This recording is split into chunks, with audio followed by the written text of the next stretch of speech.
नमस्कार, मैं आशीष।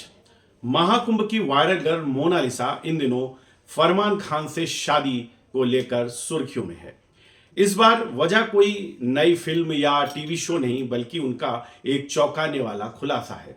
शादी के बाद दिए गए एक इंटरव्यू में मोनालिसा ने फिल्म निर्देशक सनोज मिश्रा पर अनुचित व्यवहार लगाने का आरोप लगाया। अभिनेत्री का कहना है कि एक फिल्म के दौरान निर्देशक सनोज मिश्रा ने उनको गलत तरीके से छुआ था, जिससे उन्हें मानसिक रूप से झकझोर के रख दिया।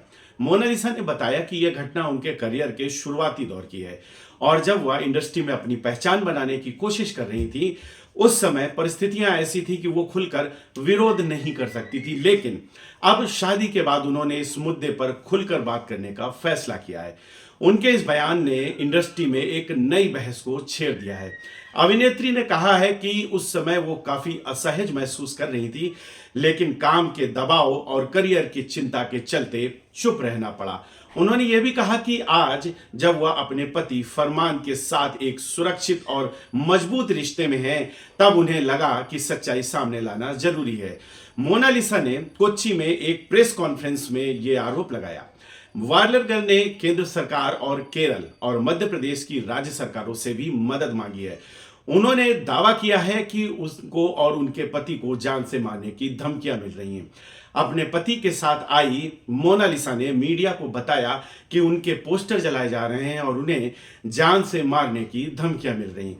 इस पूरे प्रकरण पर डायरेक्टर सनोज मिश्रा की एक भावनात्मक पोस्ट सामने आई, जिसमें वो ये कहते दिख रहे हैं कि उनको जान से मारा जा सकता है और उनके खिलाफ साजिश हो रही है, जिससे केरल के कुछ जिहादी लोग शामिल हैं जो लव जिहाद को बढ़ावा देते हैं और कुछ ऐसे लोग शामिल हैं जो हिंदू लड़कियों को फंसाकर और उनके साथ शादी करके समाज में एक मैसेज देना चाहते हैं, जिससे ज्यादा से ज्यादा हिंदू लड़कियां इस जिहाद में फंसें।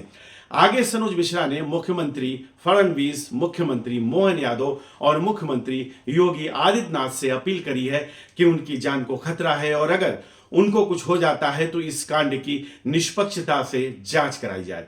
आगे सनोज मिश्रा कहते हैं कि उनके परिवार में उनके बच्चे हैं, उनकी पत्नी है और उनकी बूढ़ी माँ है जो बहुत बीमार है। उनके ना रहने पर देशवासी उनके परिवार का सहयोग करें। इधर मोनालिसा के पति फरमान ने भी आरोप लगाया कि डायरेक्टर उन्हें आतंकवादी बता रहा है। उन्होंने कहा कि मुस्लिम परिवार में जन्म लेने के कारण उनका नाम फरमान खान है और इस कारण से उनके ऊपर ऐसे आरोप लगाए जा रहे हैं। फरमान ने कहा कि वो श्री नारायण गुरु में विश्वास रखते हैं और उन्होंने उसी के एक मंदिर में शादी की है। प्रेस कॉन्फ्रेंस के दौरान मोनालिसा भावुक हो गई और उन्होंने दोहराया कि अगर उन्हें सुरक्षा नहीं मिली तो वो आत्महत्या कर सकती हैं, लेकिन कुछ बातें अभी भी ऐसी हैं जिनका सच आना बाहर बहुत जरूरी है। और ये बातें हैं कि क्या शादी के इतने दिन बाद आखिर सनोज मिश्रा पर इस तरीके के आरोप लगाना किसी साजिश की ओर इशारा तो नहीं कर रहे हैं। जब मोनालिसा के साथ इस तरीके की घटनाएं हो रही थी तो उन्होंने इसके खिलाफ आवाज क्यों नहीं उठाई थी। अभी तक सनोज मिश्रा की अच्छाई बताने वाली मोनालिसा ने अचानक से उनके खिलाफ बात करना क्यों शुरू कर दिया। क्या बॉलीवुड की यही काली सच्चाई है या सनोज मिश्रा के द्वारा लव जिहाद का आरोप से ध्यान हटाने के लिए मोनालिसा ने इस तरीके के आरोप लगाए हैं। सच्चाई क्या है ये मैं दर्शकों के विवेक पर छोड़ता हूं, लेकिन समझने की बात यह है कि इस तरीके की घटनाएं समाज में क्या संदेश दे रही हैं वो भी देखना बहुत जरूरी होता है। इस तरीके की खबरों के लिए हमारे साथ जुड़े रहें और बाकी इस मामले से जो भी और आगे अपडेट आएगा वो मैं आपको देता रहूंगा। हमारे चैनल को सब्सक्राइब करिए। धन्यवाद।